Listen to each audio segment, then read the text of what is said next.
আসসালামু আলাইকুম সবাইকে। কেমন আছো তোমরা সবাই?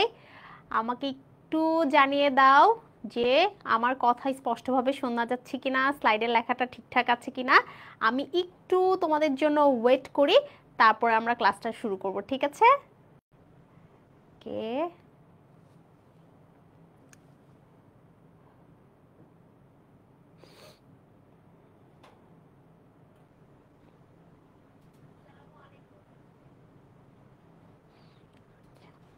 তোমরা সবাই চলে আসো, আমি দেখতে পাচ্ছি অলরেডি অনেকে জয়েন হয়ে পড়েছে।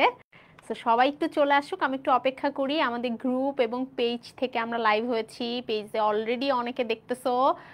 আমাদের গ্রুপেও বাকিরা চলে আসো, বন্ধু বান্ধবদের একটু মেনশন করে দাও। ঈদের পরে, মানে ঈদের ছুটি শেষ না হতে হতেই বলতে পারো, আজকে আমরা একদম যার যার বাসায় যেটা যেটা ছিল, অর্থাৎ হচ্ছে গরু, তারপরে গরুর মাংস, তারপরে কালা ভুনা, লাল ভুনা, তারপরে পায়া, নেহারি, যে যা খাচ্ছ সবকিছু নিয়ে আজকের ক্লাসটা আমরা করে ফেলবো। কিন্তু আজকের ক্লাসটা শেষে আমরা বুঝতে পারবো যে আমরা কত, মানে এখন অতটা বুঝতে পারবা না যারা দেখা যাচ্ছে সামনে কয়দিন পরে পরীক্ষা দিবা, এইচএসসি 25, বা পরীক্ষা অলরেডি দিয়ে ফেলেছো, সামনে দিবা এইচএসসি 26 কিংবা এইচএসসি 27। সবাই একদিন না একদিন বুঝতে পারবা যে আজকের ক্লাস থেকে এইচএসসিতে এবং অ্যাডমিশনে কোশ্চিন মাস্ট আসবেই। মানে এটা শুনতে মনে হতে পারে যে তাই, এই একটা ক্লাস থেকে কি কোশ্চিন চলে আসবে? হ্যাঁ, এই একটা ক্লাস থেকে আসলেই কোশ্চিন আসবে। তুমি শর্ট সিলেবাস হও, ফুল সিলেবাস হও, এই অধ্যায় থেকে কোশ্চিন আসা কখনোই মিস যায় না। স্পেশালি আজকে যে টপিকটা পড়াচ্ছি এবং নেক্সট ক্লাসে যে টপিকটা পড়াবো, এখান থেকে মাস্ট কোশ্চিন আসবে, মানে সৃজনশীল তুমি লিখবাই। আমি আজকে পড়াতে পড়াতে এটাও বলে দিব, আমি 2018 সালে যখন এইচএসসি পরীক্ষা দিয়েছি তখনও সেম ঘটনা ঘটেছে, তখনও সেম সিচুয়েশনই হয়েছিল, তখনও একইভাবে আমার হচ্ছে এই অধ্যায় থেকে আমি পড়াতে পড়াতে বলবো যে একটা কোশ্চিন হচ্ছে মাস্ট আসছিল, ঠিক আছে? ওকে, মানে পেজেও দিয়ে দিও কমেন্টটা। ঠিক আছে, ওয়ালাইকুম আসসালাম। তো চলো, আমরা কিন্তু সবাই চলে এসেছি, 7টা বেজে গেছে, আমরা অন টাইমে থাকবো, আমরা ক্লাসটা স্টার্ট করে দিই। তো তোমাদেরকে আগে আমি ক্লাসের শুরুতে একটু বলে নিই যে আমরা গত ক্লাসে এই অধ্যায়ের শুরুতে একদম বেসিক যে ব্যাপারগুলো ছিল সেগুলো পড়েছি। আজকে মূলত আমরা এই অধ্যায়ের মেন্ডেল যে দুটো সূত্র দিয়েছিলেন, এখানে আরেকটু স্পষ্টত বলে দেই, সেটা হচ্ছে মেন্ডেল কিন্তু একটা সূত্র দিয়েছিলেন, ঠিক আছে? পরবর্তীতে মেন্ডেল আরেকটা সূত্র দিয়েছিলেন, মানে মেন্ডেল সূত্রগুলো আসলে একটা এক্সপেরিমেন্ট আকারে বলছিলেন। মানে উনি এরকম ভাবে বলছিলেন যে দেখো, আমি একটা এক্সপেরিমেন্ট করছি, আমি একটা পরীক্ষা করছি, পরীক্ষাতে আমি এরকম এরকম ফল পাইছি, উনি খালি এটা বলছিলেন। কিন্তু ওটাকে একটা সূত্র আকারে দেওয়া, একটা ল আকারে দেওয়া অনেক পরে এই ঘটনা ঘটছিল। আচ্ছা, এসএসসি 26ও দেখছো, এসএসসি 26-এরও এই অধ্যায় আছে, শর্ট সিলেবাস এই অধ্যায় আছে, মানে বুঝতে পারছো যে এই অধ্যায়টা কতটা গুরুত্বপূর্ণ। তোমরা যখন 12 অধ্যায় পড়বা, জিনতত্ত্ব, বিবর্তন, এই সেম মেন্ডেলের প্রথম সূত্র, আমাদের তৃতীয় ক্লাসটা মেন্ডেলের দ্বিতীয় সূত্রের উপরে, দ্বিতীয় সূত্রটা আমাদের এসএসসি লেভেলে নাই, বাট আমাদের প্রথম সূত্রটা কিন্তু এসএসসি লেভেলে আছে। ওইখানে অত ডিটেলস বোঝানোর সুযোগ থাকে না, কিন্তু আমি মনে করি এই সূত্রটা সবার ডিটেলসে বোঝা অবশ্যই উচিত, ঠিক আছে? তো চলো আমরা শুরু করে দিই। তো আমরা দেখতে পাচ্ছি এখানে লেখাও আছে যে কার্ল করেন্স, যিনি 1900 সালে মেন্ডেলের অনুরূপ গবেষণা ফলাফল প্রকাশ করছিলেন এবং পরবর্তীতে এই উপস্থাপনযোগ্য সূত্রটা উনি দিয়েছিলেন। তো এই যে মেন্ডেলের যে প্রথম সূত্র, তোমরা যদি খেয়াল করো, আমি একটু মার্ক করি, সবাই দেখো, একটু মোটা করে নিই আর লাল কালি দিয়ে নিই, হ্যাঁ? আচ্ছা, তো এই যে প্রথম সূত্রের অংশ হচ্ছে আসলে এতটুকু। তোমরা যখন কলেজে যাবা দেখবা কি হবে জানো, কলেজে টিচাররা তোমাদেরকে বলবে যে মেন্ডেলের প্রথম সূত্র মুখস্থ করে পড়ো। তখন এটা এত কঠিন লাগবে, মনে হবে কি যে বায়োলজি মানেই শুধু মুখস্থ, ঠিক আছে? সো এই মুখস্থর আগে আমরা কি সূত্রটা বুঝে নিই। মেন্ডেলের প্রথম সূত্রের 3টা নাম আছে, একটু খেয়াল করো।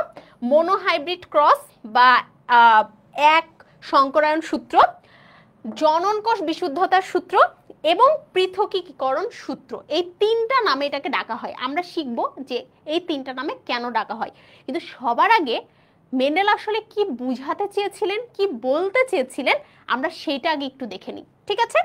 ওকে, সো আমরা এটা সূত্র গেল, এটা দ্বিতীয় সূত্র। দ্বিতীয় সূত্র আজকের ক্লাসের বিষয় না, আমরা এখান থেকে চলে আসবো প্রথম সূত্রের ব্যাখ্যা। এটা কিন্তু শিখতেই হবে, জানতেই হবে।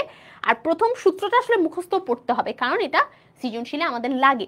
এবং এই সূত্রের 3টা ব্যতিক্রম আছে। ব্যতিক্রম আমরা পরে আসি, আমরা আগে এই সূত্রটার দিকে একটু খেয়াল করি। তো এই সূত্রটা আমরা আগে একটু বুঝবো, সবাই একটু খেয়াল করো।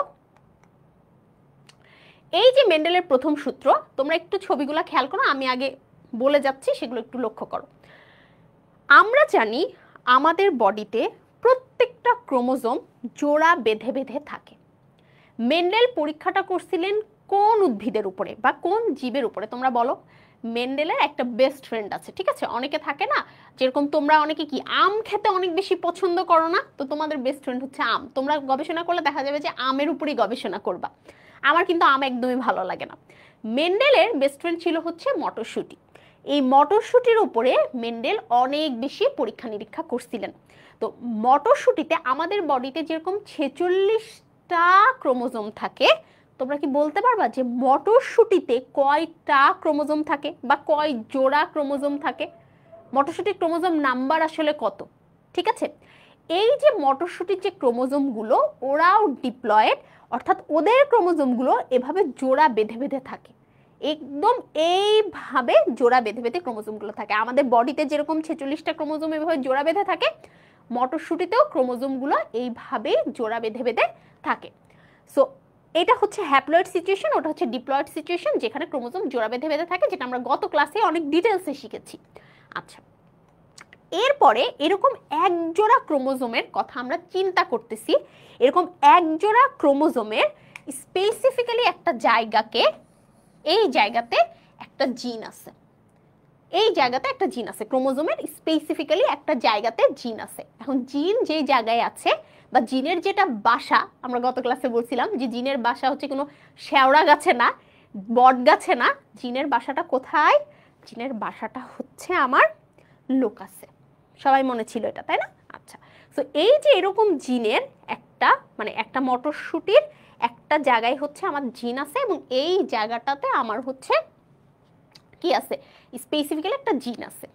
সেম এই ক্রোমোজোমটার যে বন্ধু, তারও ওই সেম জায়গায় ওই জিনটাই আছে। কি জিন? মেন্ডেলের প্রথম পরীক্ষার বিবেচ্য বিষয় হচ্ছে লম্বা হওয়ার জিন বা দৈর্ঘ্যের জিন। লম্বা হওয়ার জিন বা হচ্ছে দৈর্ঘ্যের জিন, ঠিক আছে? এরকম ছিল। এখন মনে করো, আমরা যদি একটু চিন্তা করি যে এরকম একটা ক্রোমোজোমে এখানে একটা জিন আছে, এখানে একটা জিন আছে। আবার এরকম একটা ক্রোমোজোমে এখানে একটা জিন আছে, এখানে একটা জিন আছে। আবার এরকম একটা ক্রোমোজোমেও সেম, এখানে এখানে দুটো করে জিন আছে। আমরা একটু মনে রাখবো, লম্বা হওয়ার জিন মানে টল হওয়ার জিন হচ্ছে বড় হাতের টি, আর ছোট হওয়ার জিন হচ্ছে, মানে ছোট মানে হচ্ছে খাটো হওয়ার জিন আছে ছোট হাতের টি। খুবই সহজ ঘটনা না? লম্বা হওয়ার জিন বড় হাতের টি, ছোট হওয়ার জিন ছোট হওয়ার টি। খুবই সহজ না? আচ্ছা, ফাইন। সো মনে করো এই জায়গাতেও টি ছিল, এই জায়গাতেও টি ছিল, যেরকমটা আমরা গত ক্লাসে পড়ছিলাম যে বাবাও বলছে ডাক্তার হতে, মাও বলছে ডাক্তার হতে। সেই রকম সিচুয়েশন, বাবা মা দুজনই বলছে যে তুমি লম্বা হও। তো বাবা মা কনসেপ্ট কোথা থেকে আসলো? এরকম জোড়া বাঁধা ক্রোমোজোমকে, এইরকম প্রথম ক্রোমোজোম, এটা আসছে মা থেকে, এটা আসছে আমার বাবা থেকে, ঠিক আছে? যখনই দুটো ক্রোমোজোম আমাদের বডিতে এরকম জোড়া বেঁধে আছে, এই জোড়া মানে আমরা যেরকম বাবা মা থেকে তৈরি হয়েছি, ঠিক একইভাবে আমাদের বডিতে যে ক্রোমোজোমগুলো জোড়া বাঁধছে, মানে এই পৃথিবীতে যেরকম আল্লাহ তাআলা আমাদের বাবা মাকে জোড়া বাঁধিয়ে পাঠাইছে, ঠিক একই ধারাবাহিকতা আমাদের বডির মধ্যেও বজায় থাকে। আমাদের বাবা মার ক্রোমোজোমরাই জোড়া বেঁধে আমাদের বডিতে থাকে। সো একটা ক্রোমোজোম মা থেকে আসছে, একটা ক্রোমোজোম বাবা থেকে আসছে, দুজনকেই বলছে বড় হও বড় হও। তাহলে ও কি হবে? ও অবভিয়াসলি বড় হবে বা ও লম্বা হবে। ও বলতেছে ছোট হও, ও বলতেছে ছোট হও, তাহলে ও অবভিয়াসলি কি হবে? ছোট হবে। সবাই কি এটা বুঝছো? এই সিচুয়েশনটা সবাই একটু বুঝছো কিনা, যারা যারা ক্লাস করছো আমাকে প্লিজ জানাও, ঠিক আছে, যে এই সিচুয়েশনটা তোমরা বুঝছো কিনা। বাবার ক্রোমোজোমও বলছে বড় হও, মায়ের ক্রোমোজোমও বলছে বড় হও, তাহলে ও হয়েছে লম্বা। বাবার ক্রোমোজোমও বলছে ছোট হও, মায়ের ক্রোমোজোমও বলছে ছোট হও, তাহলে ও হয়েছে ছোট। সবাই বুঝতে পেরেছি এটা?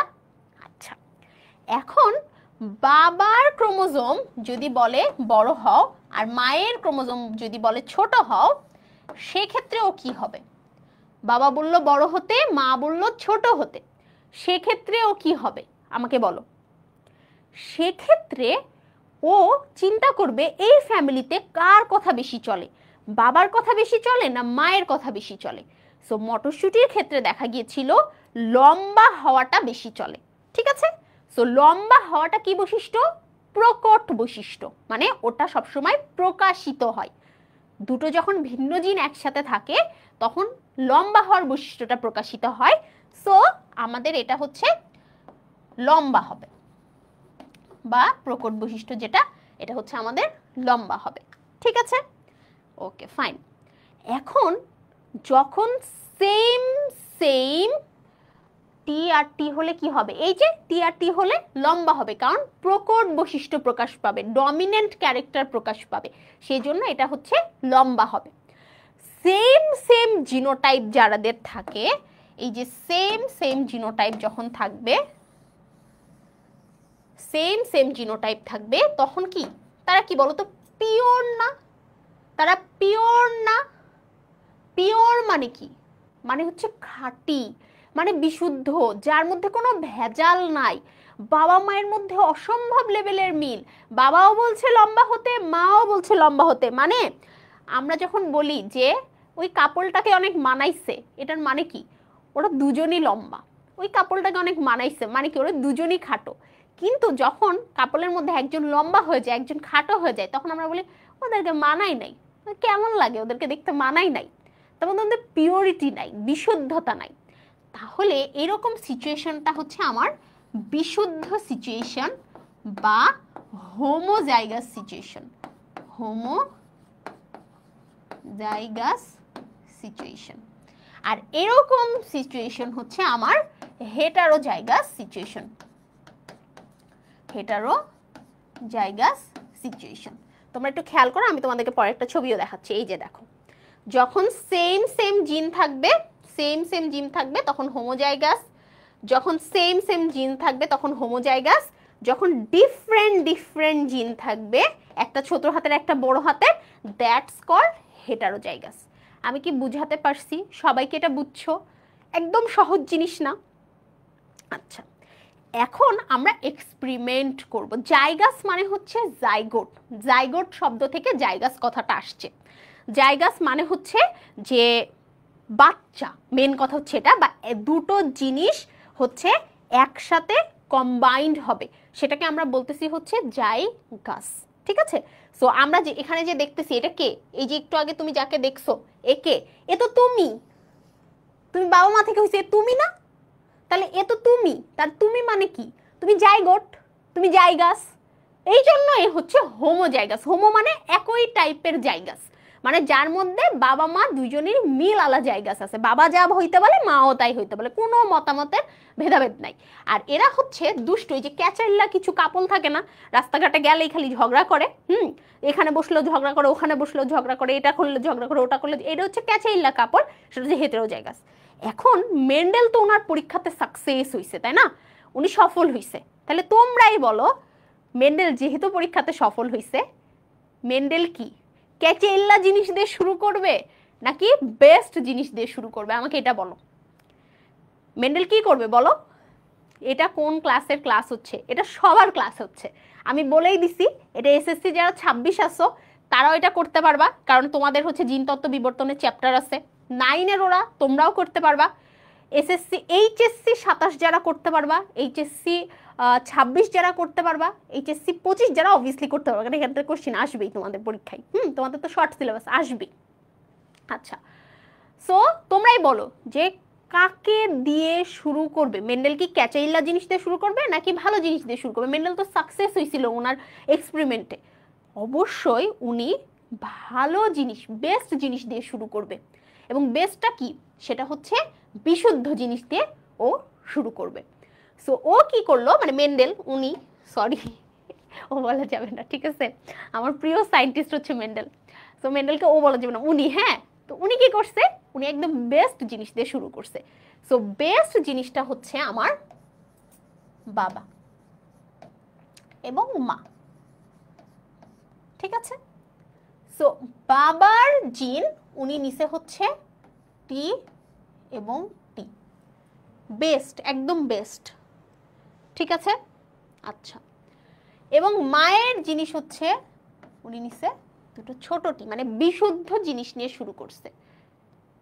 এখন তোমাদের মধ্যে অনেক কনফিউশন লাগতে পারে, বলতে পারো যে আপু একটু আগে তো আপনি বাবাকে এমন, মানে এমন দেখাচ্ছিলেন যে এটা হচ্ছে বাবা, এটা হচ্ছে মা, তাই না? একটু আগে তো আপনি এমন দেখাচ্ছিলেন, হ্যাঁ এটা তো তুমি ছিলা, এই জন্য এমন দেখাচ্ছিলাম, কিন্তু এখন তুমি একটা সম্পূর্ণ মটরশুঁটি গাছ নিছো, ওর আবার বাবা মা আছে না, মানে তোমার বাবা মায়ের বাবা মা আছে না, তোমার দাদা দাদি আছে না, আছে তো, তাই না?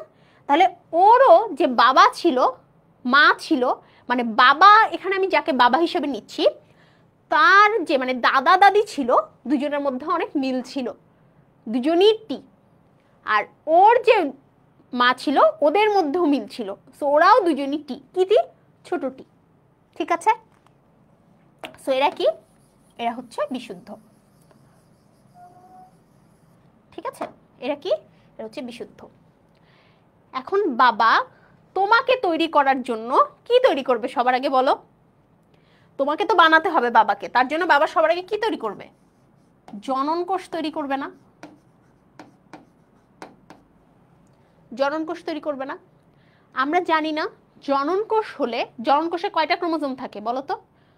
জনন কোষে কিন্তু 23টা ক্রোমোজোম থাকে, মানে 46টা ক্রোমোজোম হাফ হাফ হয়ে যায়, পুরা ভাগ হয়ে যায়। যেমন তোমাদেরকে আরো ক্লিয়ারলি আমি জিনিসটা বুঝাচ্ছি, যখন জনন কোষ তৈরি হবে তখন এখান থেকে একটা ক্রোমোজোম, এখান থেকে একটা ক্রোমোজোম, এখান থেকে একটা ক্রোমোজোম, এই 3টা ক্রোমোজোম একত্রিত হয়ে একটা জনন কোষ তৈরি করবে, অর্থাৎ সবকিছু half half half half half half হয়ে যাবে, ঠিক আছে। আচ্ছা, রিমি এবার পেজে এসে লিখছে যে 23, আমি কিন্তু এতক্ষণও রিমির কমেন্ট পড়ছি, ঠিক আছে, গ্রুপ থেকেও পড়ছি, তোমাদের গ্রুপ এবং পেজ আমি দুটোর কমেন্টই কন্টিনিউয়াসলি পড়তেছি, সমস্যা নেই, তোমরা পেজ থেকেও ক্লাস করতে পারো, গ্রুপ থেকেও করতে পারো, তোমাদের ব্যাপার। আচ্ছা, ঠিক আছে। সো আমরা এই সিচুয়েশনেও জনন কোষ তৈরির সময় সবসময় মনে রাখবো এটা একটা জনন কোষ, এটা একটা জনন কোষ, এটা একটা জনন কোষ, এটা একটা জনন কোষ। জনন কোষ তৈরির সময় প্রত্যেকটা অ্যালিল, অ্যালিল কেন, জিনেরই অপর নাম অ্যালিল, এটা একটা অ্যালিল, এটা একটা অ্যালিল, গত ক্লাসে আমরা অনেক ভালোভাবে এটা শিখছি, এটা একটা অ্যালিল, এটা একটা অ্যালিল, বা এটা একটা জিন, এটা একটা জিন। যখন দুইটা জিন একই সাথে থাকে তখন তাদেরকে আমরা অ্যালিল বলি, মানে অ্যালিল হচ্ছে দুইজন ভাই যাদেরকে একসাথে আমরা বলতেছি হচ্ছে জিন। সো এই যে আমাদের অ্যালিল, যেটা অ্যালিল আলাদা হয়ে যাবে, প্রত্যেকটা জনন কোষ একটা একটা করে অ্যালিল পাবে। দেখো প্রত্যেকটা জনন কোষ, এটা একটা কোষ, এই কোষ একটা অ্যালিল পাইছে, এই কোষ একটা অ্যালিল পাইছে, এরকম ভাবে ওরা হচ্ছে অ্যালিল পায়। আমি ক্লাসের এই পর্যায়ে এসে তোমাদেরকে একটা রিকোয়েস্ট করব, বইয়ের মধ্যে এমনে দাগ দিয়ে দিয়ে জাইগোট বানানো আছে, এই কাজটা কেউ করবা না, এই কাজটা কেউ শিখবা না, সবাই চেকার বোর্ড দিয়ে জাইগোট তৈরি করা শিখবা। কারণ পরবর্তীতে আমরা শুধু মোনোহাইব্রিড ক্রস পড়ছি, ডাইহাইব্রিড ক্রস পড়বো, এরপরে গিয়ে আমরা ট্রাইহাইব্রিড, টেট্রাহাইব্রিড ক্রস আছে যখন তোমরা ইউনিভার্সিটিতে উঠে যাবা। তো এটা হচ্ছে টেম্পোরারি, এই দাগ দিয়ে দিয়ে, মানে ইভেন যারা এসএসসি পরীক্ষাও দাও, তোমরা তো এইচএসসি, সো এইচএসসিতে তো এটা মাস্ট, এসএসসি পরীক্ষাও দাও, কেউ দাগ দিয়ে হচ্ছে গ্যামেট তৈরি করা, মানে জননকোষ তৈরি থেকে জাইগোট তৈরি করাটা শিখবা না, কেউ শিখবা না, চেকার বোর্ড দিয়ে শিখবা। এটা এত সহজ একটা প্রসেস, চেকার বোর্ড দিয়ে তৈরি করা শেখা, মানে এর মতো সহজ প্রসেস দুনিয়াতে দ্বিতীয়টা নাই। আমি তোমাদেরকে একটু দেখাই, দেখো আমরা চেকার বোর্ড দিয়ে তৈরি করা শিখবো, ঠিক আছে। দেখো চেকার বোর্ড দিয়ে কিভাবে তৈরি করতে হয়, প্রথমে এরকম একটা বোর্ড আঁকতে হয়। হ্যাঁ, আচ্ছা, বোর্ড এঁকে এই সাইডে একটা দাগ দিতে হয়, এই সাইডে একটা দাগ দিতে হয়, এরকম করে একটা দাগ দিতে হয়। আমি তোমাদের বোঝার সুবিধার জন্য কালার চেঞ্জ করে নিচ্ছি। এটা হচ্ছে মা, এই দিক বরাবর মা যাবে, এবং আমি সাদা কালি দিয়ে বাবা লিখতেছি, এই দিক বরাবর বাবা যাবে। ঠিক আছে, সো বাবাতে ছিল একটা টি, বাবাতে ছিল আরেকটা টি, তাহলে এরকম। মাতে ছিল একটা ছোট টি এবং আরেকটা ছোট টি, এটা সবাই বুঝছো। মাতে একটা ছোট টি ছিল আর একটা ছোট টি ছিল, মাতে যেরকম ছিল আমি ওরকমই লিখছি। আপু দশমের বইতে যেমন আছে তেমন? আচ্ছা না, চেকার বোর্ডটা কিন্তু সাধারণত বইতে থাকে না, আমি তোমাদেরকে এখানেও একটু দেখাতে পারি, সবাই একটু খেয়াল করতে পারো। এই যে দেখো এভাবে করা আছে, ইট ইজ সো কনফিউজিং, এটা বোঝা যায় না যে এই ঘটনাটা সেখানে কি ঘটছে। তোমরা এটা বুঝছো কিনা বলো? বাবার যে দুটো জনন কোষ আমি এই বরাবর বসালাম, আর মায়ের যে দুটো জনন কোষ সেটা আমি ওই বরাবর বসালাম, সবাই বুঝছি? আচ্ছা, এখন এইটা কি আর এইটা কি? এটা তো জনন কোষ, বাবার জনন কোষ, এটা মায়ের জনন কোষ। এখন এদিক থেকে যখন আসতেছে তখন এটা এরকম টি, আর এদিক থেকে যখন আসতেছে তখন এটা এরকম টি, তাই না? এরকমই তো, এদিক থেকে গেলে এটা টি, এদিক থেকে গেলে এটা টি। তোমরা এখন আমাকে বলো, এরকম একটা সিচুয়েশনে এটা কি তৈরি করছি আমি, যেখানে বাবা একটা জনন কোষ দিছে, মা একটা জনন কোষ দিছে। বাবার জনন কোষ মানে শুক্রাণু, মায়ের জনন কোষ মানে ডিম্বাণু। তাহলে শুক্রাণু আর ডিম্বাণু মিলিত হয়ে কি তৈরি হয়? খুবই সহজ কথা, শুক্রাণু আর ডিম্বাণু মিলিত হয়ে কি তৈরি হবে? সবাই বলো, কি তৈরি হবে? জাইগোট তৈরি হবে, খুবই সহজ। সো এটা কিন্তু বাচ্চা, এটা কিন্তু অলরেডি এটা বাচ্চা। ঠিক আছে, সেম এই দিক থেকে এসে আমি এখানে আবার টি লিখবো, এই দিক থেকে এসে এখানে ছোট টি লিখবো, এই দিক থেকে এসে এখানে আমি টি লিখবো, এই দিক থেকে এসে উপর থেকে এসে আমি এখানে ছোট টি লিখবো, এই দিক থেকে এসে আমি এখানে বড় টি লিখবো, এবং এই দিক বরাবর এসে আমি ছোট টি লিখবো। তাহলে যতগুলো বাচ্চা, যতগুলো জাইগোট পাওয়া গেছে সবাই কি জাইগোট? হেটারো জাইগোট না, বা হেটারো জাইগাস না? এখানে কি সব হেটারো জাইগাস পাওয়া গেছে কি যায় নাই? বলো আমাকে, এখানে সবাই হেটারো জাইগাস পাওয়া গেছে কি যায় নাই? আমাকে সেটা বলো।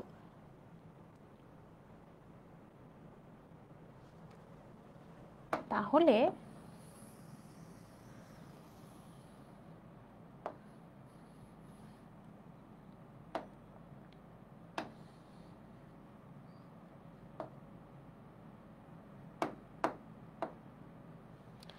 এখানে যতগুলো হেটারোজাইগোট বা হেটারোজাইগাস পাওয়া গেছে এদেরকেই যদি আমি মিলাই দেই, অর্থাৎ আমি এই অংশটা একটু মুছে দিচ্ছি, সবাইটা বুঝছো যে সবগুলোই বড়টি আর ছোটটি পাওয়া গেছে, তাই না? দেখো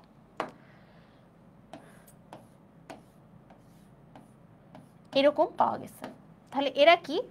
এরা হচ্ছে জাইগোট কি F1। F1 কেন আমরা মনে আসছে বলছিলাম, বাবা মাকে ক্রস করলে অর্থাৎ প্যারেন্টাল জেনারেশনকে ক্রস করলে, এটা হচ্ছে ক্রস করলে যাদেরকে পাওয়া যায় তারা হচ্ছে F1 বা ফার্স্ট ফিলিয়াল জেনারেশন। সো এই ফার্স্ট ফিলিয়াল জেনারেশন হচ্ছে হেটারোজাইগোট।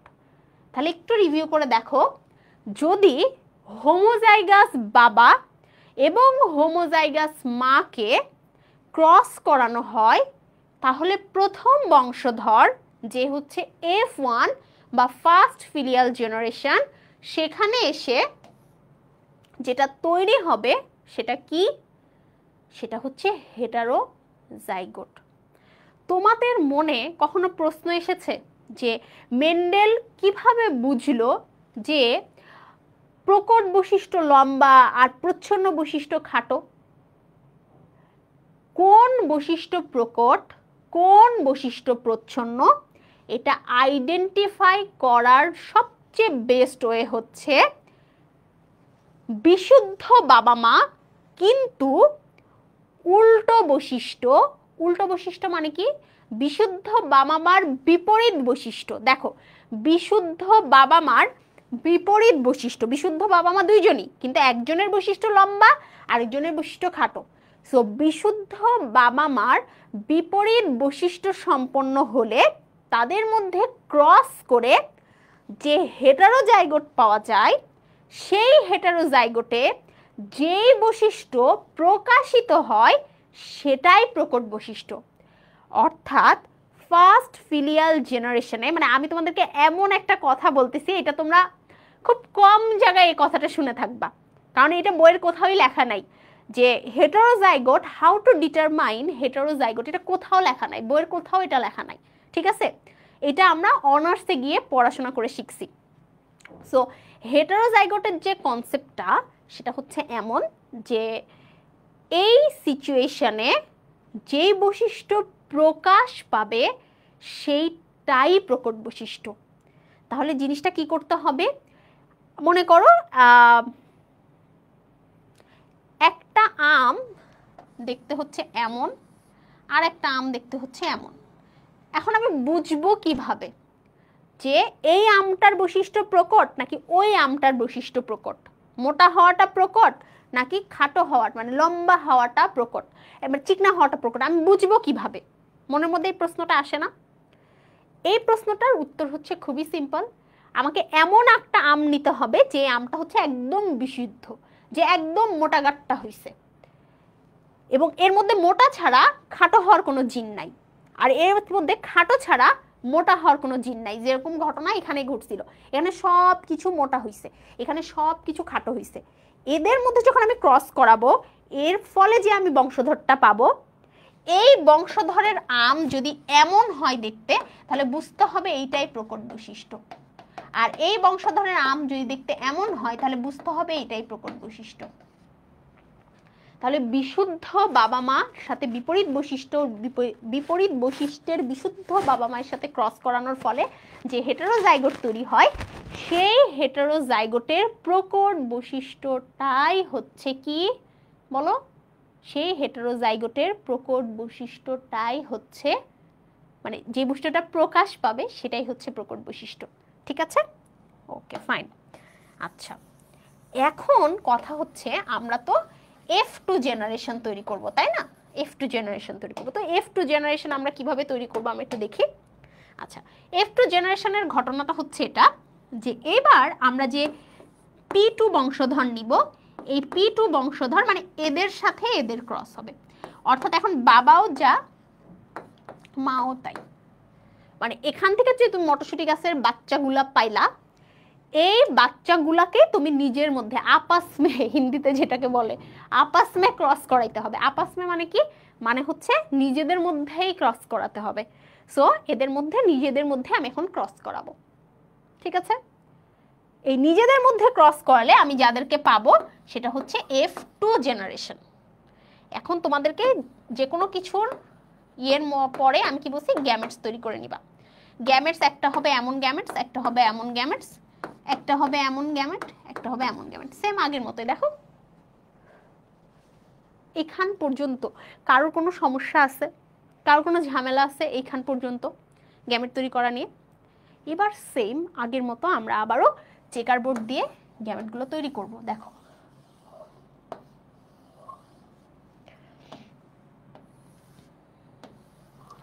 মনে করো এটা বাবা, সো আমি বাবা নিলাম। বাবার একটা বড় টি ছিল, একটা ছোট টি ছিল। এটা মা, মায়েরও একটা বড় টি ছিল, একটা ছোট টি ছিল। সবাই বুঝছি? আচ্ছা, এখানে টি, এখানে টি, এখানে টি, এখানে ছোট টি, এখানে বড় টি, এখানে ছোট টি, আর লাস্টে একটা পাবো দুটোই ছোট টি। সহজ না? তোমাদেরকে শিখাই দিছি, তোমরা গ্যামেট তৈরি করবা, চেকার বোর্ডে ফেলাবা, গ্যামেট তৈরি করবা, চেকার বোর্ডে ফেলাবা। এই জিনিস যদি পরীক্ষায় কেউ মুখস্থ করে যাও তার খবর আছে। গ্যামেট তৈরি করবা, চেকার বোর্ডে ফেলাবা, গ্যামেট তৈরি করবা, চেকার বোর্ডে ফেলাবা, শেষ। সবাই আমাকে বলো, সবাই বলবা, না হলে আমি লিখবো না। এটা কি লম্বা না খাটো হবে? লম্বা না খাটো হবে বলো? প্রথম যেটা, এটা দুটো বড়টি লম্বা, এটা তো ছোটর কোনো জিনই নাই, ছোট হবে কেমনে? সো লম্বা। এখানে বড়টি ছোটটি, একটু আগে বড়টি ছোটটি ওয়ালারা কি হয়েছিল? লম্বা না? তাহলে এরাও লম্বা হবে, এরাও লম্বা হবে। আর লাস্টের এই দুষ্টু হবে কি? খাটো। খাটো বা ছোট একই কথা। হ্যাঁ, সবাই বুঝছো? সবাই বুঝছো? তাহলে F2 জেনারেশনে কয়টা লম্বা আর কয়টা খাটো বলো তো? আমি যদি অনুপাতটা করি, এখানে হচ্ছে লম্বা ইস টু খাটো সমান সমান 1 2 3 লম্বা ইস টু 1 হচ্ছে খাটো। তিনটা খাটো, ওই যে একজন একটু আগে কমেন্ট করছিলা 75% লম্বা এন্ড 25% হচ্ছে খাটো। সেম, লম্বা হচ্ছে 3টা, খাটো হচ্ছে আমার 1টা। সবাই বুঝতে পারছি? এটা ক্লিয়ার সবাই? আচ্ছা, এখন আমরা গত ক্লাসে একটা টার্ম শিখছিলাম, দুটো টার্ম শিখছিলাম, একটা হচ্ছে ফিনোটাইপ, একটা হচ্ছে জিনোটাইপ। জিনোটাইপ হচ্ছে এগুলা, এই যে টি টি টি টি টি টি, তারপর হচ্ছে টি টি, মানে এটা আমার পড়াটা টেকনিক ছিল, ঠিক আছে? টি টি মানে হচ্ছে বড় হাতের টি, তারপর টি টি মানে হচ্ছে বড় হাতের টি ছোট হাতের টি, আর টি টি টি টি এটা মানে হচ্ছে ছোট হাতের দুইটা টি, বুঝছো? সো এইরকম যে টার্মগুলো আমার ছিল, টি টি টি টি টি টি এগুলা, সো এই টি টি টি টি টি টি এগুলা হচ্ছে জিনোটাইপ। আর ফিনোটাইপ হচ্ছে লম্বা নাকি খাটো, মোটা নাকি কালা, তারপর হচ্ছে মানে বিভিন্ন টার্ম, এগুলো হচ্ছে ফিনোটাইপ। হ্যাঁ, সো লম্বাটা হচ্ছে আমার, আমি যেই রেশিওটা বের করছি, এটা কিন্তু ওই যে বলছি ঢাবিতে কিন্তু কোশ্চিন আসবে, বাট ঘুরায় আসবে। লম্বা ইস টু খাটো, এই ঘটনাটা, এই যেখানে যে লম্বা ইস টু খাটো, এটা কি রেশিও? এটা মেন্ডেলের সূত্রের কি ফিনোটাইপিক রেশিও না জিনোটাইপিক রেশিও? এটা তোমাকে বুঝতে হবে। তোমরা আমাকে বলো তো এটা কি রেশিও? 3:1 যেটা, এটা ফিনোটাইপিক রেশিও নাকি জিনোটাইপিক রেশিও? দেখি তো কে সবার আগে বলতে পারে। যদিও ফেসবুকে আসলে গ্রুপে কমেন্ট একটু আগে পরে আসে, তো আমি গ্রুপ থেকেও একটা কমেন্ট পড়বো, ফেসবুক থেকেও একটা কমেন্ট পড়বো। বলো আমাকে, এটা ফিনোটাইপের বৈশিষ্ট্য নাকি জিনোটাইপের বৈশিষ্ট্য? একটু বলো, আমি নাম সহ বলবো। এমডি নাইম ইসলাম, ফিনোটাইপ। মুকিত, ফিনোটাইপ বানান হয় নাই। এই কি এটা? ফারহানুর রহমান লিখছে জিনোটাইপ। এটা জিনোটাইপ? জিনোটাইপ মানে টি টি টি টি, এগুলা হচ্ছে জিনোটাইপ। আর ফিনোটাইপ বানান ফিনোটাইপ, ফিনোটাইপ। ঠিক আছে? যদিও তোমরা ফর দ্য ফার্স্ট টাইম এগুলো শিখতেছো, ব্যাপার না, এগুলা বানান ভুল হতেই পারে। আপু 6 দিন পর ইয়ার ফাইনাল পরীক্ষা, বায়োলজিতে কামব্যাক করতে পারবো? এইচএসসি পরীক্ষার চিন্তা করো, ইয়ার ফাইনাল পরীক্ষার চিন্তা করতে হবে না। পড়া কতটুকু বাদ আছে সেটা চিন্তা করো, সেটার উপর চিন্তা করে এইচএসসি পরীক্ষার চিন্তা করো। তোমাদের কিন্তু ফুল সিলেবাসে পরীক্ষা হবে। এইচএসসি ইয়ার ফাইনাল পরীক্ষার পর থেকে পড়া শুরু করলেও তুমি পারবা, বাট তোমাকে ভালোভাবে পড়তে হবে, ঠিক আছে? সো ফিনোটাইপ মানে হচ্ছে বাহ্যিক বৈশিষ্ট্য, অর্থাৎ লম্বা খাটো, যেটা তুমি বাহ্যিকভাবে দেখতে পাও। এখন কে আমাকে বলতে পারবে এর জিনোটাইপিক রেশিও কত? মেন্ডেলের, এটা কিন্তু আমরা শিখলাম যেটা, এটা মেন্ডেলের প্রথম সূত্র। মেন্ডেলের প্রথম সূত্রের জিনোটাইপিক রেশিও কত? দেখো তো এখানে কয় রকমের জিন আছে। এটা এক রকমের জিন, এটা এক রকমের জিন, এবং এটা এক রকমের জিন, তাই না? এটা কয়টা আছে? একটা আছে। এটা কয়টা আছে? দুটো আছে। এটা কয়টা আছে? একটা আছে। সবাই এটা বুঝছো? মায়া লিখেছে 3:1 না। ফাতেমা আক্তার, শ্রীকান্ত দে, ইয়েস, শ্রীকান্ত কিন্তু অনেক মনোযোগী একটা স্টুডেন্ট, ঠিক আছে? আমাদের কোর্সেও এনরোল করছে। আচ্ছা, সো এই যে 1:2:1, 1:2:1 মানে, মানে হচ্ছে এখানে বড় হাতের টি একটা ছিল, বড় হাতের দুইটি সেম জিনিস একটা ছিল, ছোট হাতের দুইটা টি একটা ছিল, এবং বড় ছোট মিলায়ে দুটো ছিল। That's called genotypic ratio. I think genotypic ratio বলার পরে তোমরা ফিনোটাইপিক রেশিওটা ক্লিয়ার হয়েছে। এটা ফিনোটাইপিক রেশিওর অনুপাত, ওটা জিনোটাইপিক রেশিওর অনুপাত, এবং এই সবগুলো অনুপাত হচ্ছে মেন্ডেলের ফার্স্ট লয়ের অনুপাত। ঠিক আছে? আচ্ছা, ক্লাসের এই ফাঁকে দুটো অ্যানাউন্সমেন্ট দিয়ে নিই। একটা হচ্ছে যারা 200-র মধ্যে আমাদের এনরোলমেন্ট করেছিলা, লাকি 40 জনকে জার্সি দেওয়ার কথা ছিল, এইটার র্যাফেল ড্র অলরেডি হয়ে গিয়েছে। আমরা জাস্ট পোস্টারে উঠাবো, উঠাই তোমাদেরকে দিয়ে দিব। সো পোস্টারটা জাস্ট ডিজাইন হয়ে আসতে যতটুকু দেরি, তার মধ্যেই আজকালের মধ্যেই তোমরা হচ্ছে অ্যানাউন্সমেন্ট পেয়ে যাবা যে কোন 40 জন হচ্ছে লাকি হইছো, এটা একটা। আর আরেকটা হচ্ছে তোমরা আমাকে একটু বলতে পারো যে আমাদের যেহেতু আজকে একটা ক্লাস 12 তারিখে, আমাদের নেক্সট ক্লাসটা হবে হচ্ছে 14 তারিখে এবং 15 তারিখে আসলে অলিম্পিয়াড। সো তোমরা আসলে নোট সাবমিট করা, অলিম্পিয়াড সব কিছুর জন্য অনেক কম সময় পাচ্ছ। মোরওভার ঈদের ছুটিটা অত ভালোভাবে শেষ হয় নাই। সো তোমরা যদি চাও, আমি গ্রুপে পোলও দিয়ে দিব, তোমরা যদি চাও আমরা অলিম্পিয়াডটা আর 2 দিন বাড়িয়ে নিতে পারি, মানে 2 দিন পরে নিতে পারি, 17-18 তারিখের দিকে নিতে পারি। ঠিক আছে? তাহলে হয়তো তোমাদের প্রিপারেশনটাও ভালো হলো। ইন দ্য মিন টাইম তোমরা নোটটা সাবমিট করলা, কারণ 14 তারিখে জাস্ট নোটটা সাবমিট করেই 15 তারিখে অলিম্পিয়াড দেওয়াটা তোমাদের জন্য একটু ডিফিকাল্ট হয়ে যেতে পারে। সো তোমরা যদি চাও তাহলে আমরা হচ্ছে এইভাবে সেট করতে পারি, 17 তারিখের দিকে 18 তারিখের দিকে অলিম্পিয়াডটা সেট করতে পারি। ঠিক আছে? এটা তোমাদের ইচ্ছা, মানে তোমরা যেটা বলবা তোমাদের ডিসিশনের উপর ডিপেন্ড করে এটা হবে। যেহেতু তোমরা মোস্ট অ্যাক্টিভ, এই জন্য আমি আগে সবার আগে ইয়েতে কথাটা বললাম, ক্লাসে বললাম, দেন পরে হচ্ছে আমি আবার ইয়েতে বলবো, মানে গ্রুপে হচ্ছে পোল দিয়ে বলবো, সমস্যা নাই। ফাইন। সো আমাদের নেক্সট ক্লাসটা কিন্তু 14 তারিখে সেম টাইমে 7টার সময় হবে, 14 তারিখে। ঠিক আছে? আচ্ছা, সো আমরা যে জায়গায় ছিলাম সেই জায়গাতে আমরা একটু ব্যাক করি। সেটা হচ্ছে, আচ্ছা আরেকটা ব্যাপার হচ্ছে ওয়েব অ্যাপের অনেকে সমস্যা ফেস করতেছো, এটা আমাদের একটু টেকনিক্যাল ইস্যু, এটা সলভ হয়ে যাবে। ঠিক আছে? এটা নিয়ে অস্থির হওয়ার কিছু নাই, এটা দ্রুতই সলভ হয়ে যাবে। আর ক্লাসগুলো তো আমাদের এখনো স্টার্ট হয় নাই, আমাদের কোর্সের ক্লাস হচ্ছে জুলাইয়ের ফার্স্ট উইকে স্টার্ট হয়ে যাবে ইনশাল্লাহ। সো আমাদের জুলাইয়ের ফার্স্ট উইকে স্টার্ট হওয়ার মধ্যেই তোমরা আশা করি আমাদের যে সিক্রেট গ্রুপটা আছে ওটাতে তোমরা অলরেডি তো অনেকে জয়েন হয়ে গিয়েছো যারা ক্লাস করতেছো ওইখানে, বাট তারপরও বাকিরাও চলে আসবা। এটা নিয়ে অস্থির হওয়ার কিছু নাই। আমরা ক্লাসের আগে একটা প্রপার অ্যানাউন্সমেন্ট দিয়ে দিব যে অনেকদিন ক্লাস হচ্ছে। সো যারা ঢুকতে পারো না তখন যদি আমাকে মেসেজ করো বা আমাদের গ্রুপগুলোতে পোস্ট করো, এখান থেকে দেখে আমরা তোমার সমস্যাটা সমাধান করে দিব। ঠিক আছে? ওকে, তাহলে এইখানে আমরা শেষ করলাম হচ্ছে মেন্ডেলের ফার্স্ট ল। কিন্তু কথা হচ্ছে মেন্ডেলের ফার্স্ট ল আসলে কি বলতে চাইলো? এটা তো আমরা বুঝলাম যে হ্যাঁ মেন্ডেলের ফার্স্ট লতে এই কথা সেই কথা, হ্যান ত্যান হাবিজাবি এটা সেটা, বাট আসলে মেন্ডেলের ফার্স্ট লতে কি বলতে চাইলো? এইবার আমরা আসি যে মেন্ডেলের ফার্স্ট লয়ের কিছু টার্মের নাম আছে। ফার্স্ট হচ্ছে মোনোহাইব্রিড ক্রস। মেন্ডেলের ফার্স্ট ল কেন মোনোহাইব্রিড ক্রস? কারণ মেন্ডেলের ফার্স্ট লতে এক জোড়া বৈশিষ্ট্যের কথা বলা হয়েছে, এক জোড়া বৈশিষ্ট্য। সেটা কি? সেটা হচ্ছে হাইটের বৈশিষ্ট্য, দৈর্ঘ্যের বৈশিষ্ট্য। এক জোড়া মানে কি? মানে হচ্ছে দুইটা বৈশিষ্ট্য, একটা হচ্ছে লম্বা একটা হচ্ছে খাটো, বা একটা বৈশিষ্ট্য নিয়ে কথা বলা হয়েছে, মেইনলি একটা ধরনের বৈশিষ্ট্য নিয়ে কথা বলা হয়েছে। দ্যাটস ওয়াই এটার নাম হচ্ছে মোনোহাইব্রিড ক্রস।